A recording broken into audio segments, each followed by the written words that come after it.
देखिए यहाँ पर Newton second law of motion का statement, I guess voice was not clear. So Newton second law of motion के according the rate of change in linear momentum in an object is directly proportional to the applied external unbalanced force on it.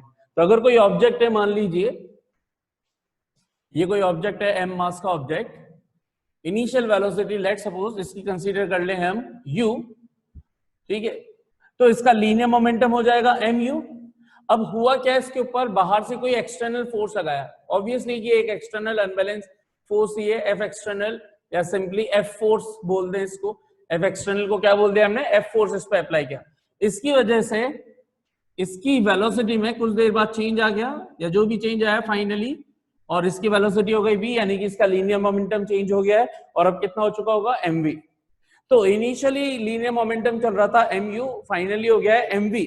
तो जो linear momentum में change आया applied force के कारण, वो change क्या होगा, डेल्टा p. डेल्टा p क्या होगा, final minus initial, mv minus mu. वो change in linear momentum, rate of change in linear momentum with respect to time, केवल चेंज नहीं, the rate of change in linear momentum with respect to time will be directly proportional to the applied force.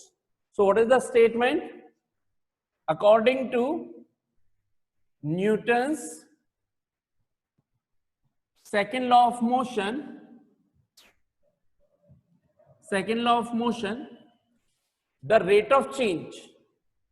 the rate of change in linear momentum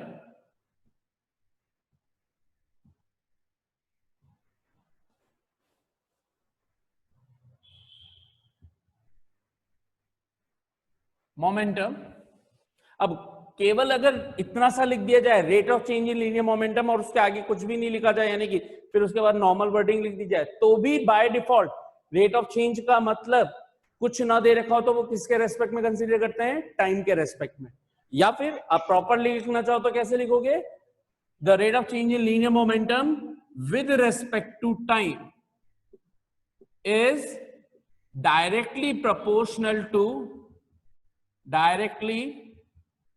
proportional to the applied external unbalanced force on the object,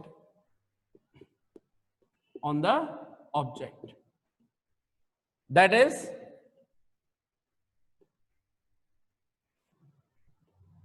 external applied force, या simply book में क्या लिखा मिलेगा, applied force is directly proportional to rate of change in linear momentum. This is the statement, wording statement of what, Newton's second law of motion. If F is the external unbalanced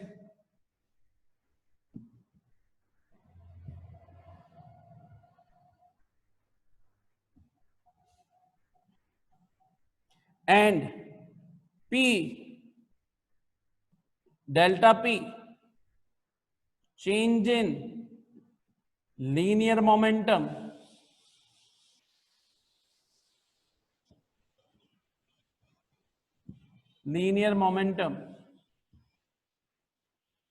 then mathematically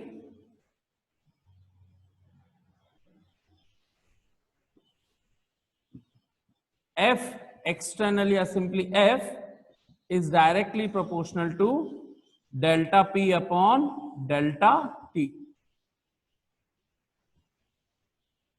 vector quantity है तो ये vector लगा दिया, क्योंकि यहां पर देखें time, ये डेल्टा टी क्या है, विद रेस्पेक्ट टू टाइम, यानी कि change in time.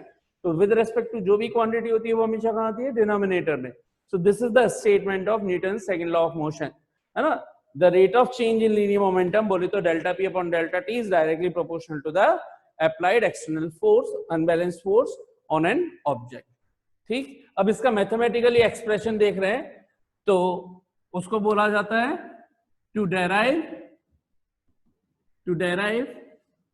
The Newton second law of motion,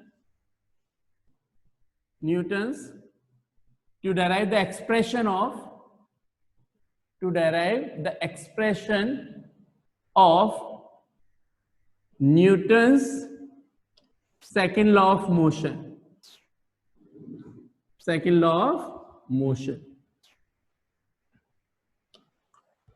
ठीक है। तो देखिए इसको कैसे डेराइव करते हैं, है ना। Let m is equal to, अब ये डायग्राम बनाएंगे सबसे पहले। तो डायग्राम आप यहाँ पे मान लीजिएगा कि यही वाला डायग्राम आपको इस एक्सप्रेशन में यहाँ बनाना है। डायग्राम क्योंकि मैं ऑलरेडी बना चुका हूं तो मैं अब वापस नहीं बना रहा हूं, यहाँ डायग्राम आएगा। उसके बाद आपको ये डिफाइन करना है, let m is equal to mass of an object, u initial velocity,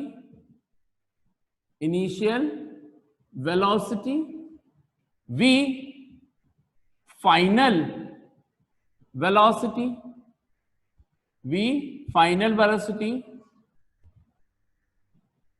P1 बोल देते हैं, P1 या Pi आप जो भी मानना चाहो, P1 और Pi दोनों ही लिख देता हूं मैं। Initial linear momentum,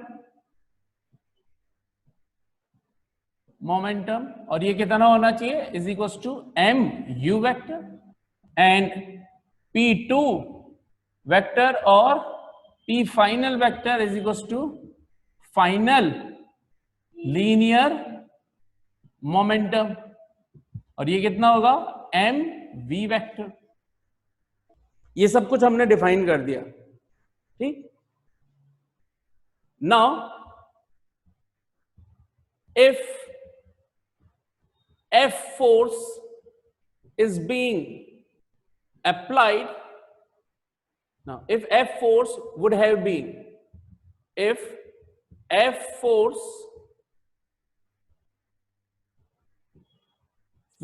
been, applied, due to which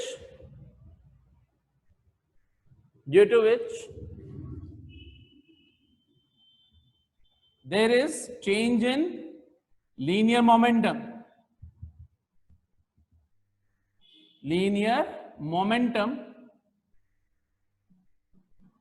then according to Newton's second law of motion,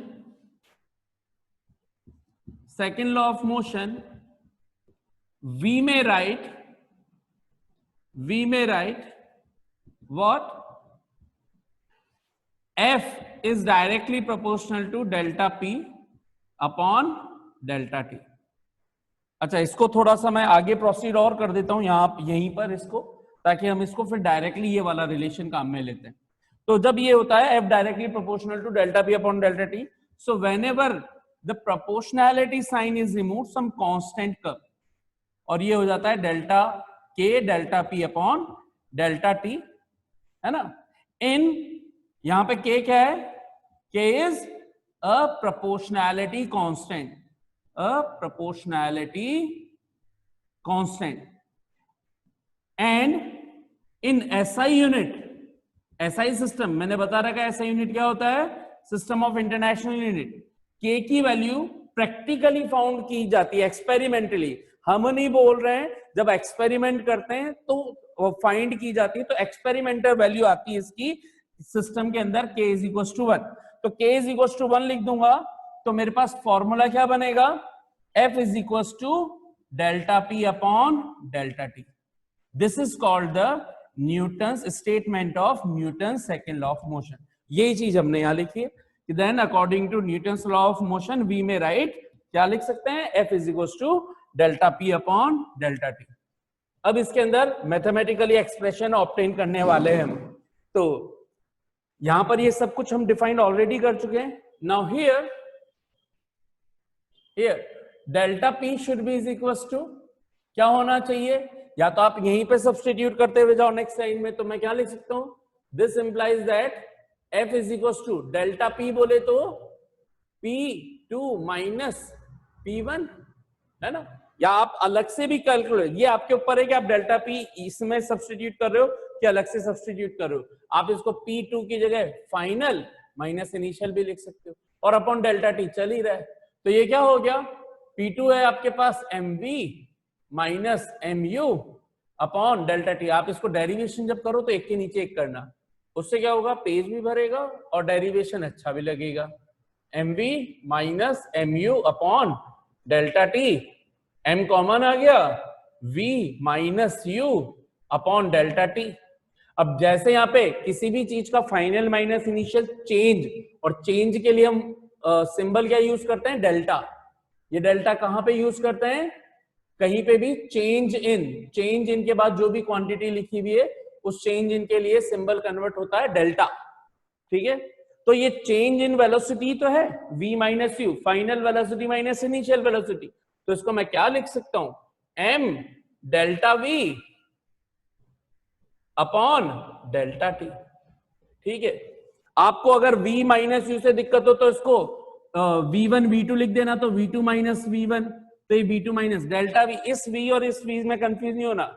जैसे डेल्टा p ये जर्नल, ये पूरा इकट्ठा चेंज इन लीनियर मोमेंटम, तो इसको रीड क्या करना है, चेंज इन वेलोसिटी, ठीक है। आपको अगर दिक्कत आ रही हो तो आप यहाँ पर इनिशियली में ही u को आप चाहो तो v1 मान लेना, इसको v2 मान लेना, तो आप यहाँ पर सब्स्टिट्यूट क्या कर सकते हो, v2 माइनस v1, ठीक है, कर ही देता हूं मैं, चलो v2 माइनस v1, ताकि आपका कोई कंफ्यूजन ना रहे कि यार ये v और ये v सेम है क्या, है ना, थोड़ा सा ये कॉमन चीजें हैं जो समझ में आनी चाहिए।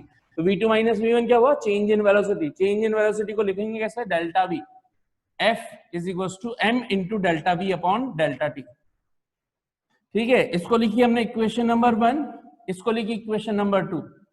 लेकिन delta v upon delta t क्या होता है, change in velocity with respect to time, acceleration. So therefore we can write f is equals to m a vector, और रीजन यहां लिखेंगे since delta v upon delta t का मतलब क्या हुआ, change in velocity with respect to time, and it is called what, acceleration। तो ये reason लिख दिया, f is equals to ma, equation number 3। this equation 3 is called the expression, the mathematical expression of, this is the mathematical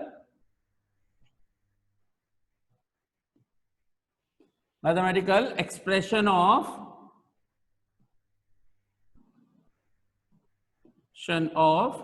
Newton's second law of motion।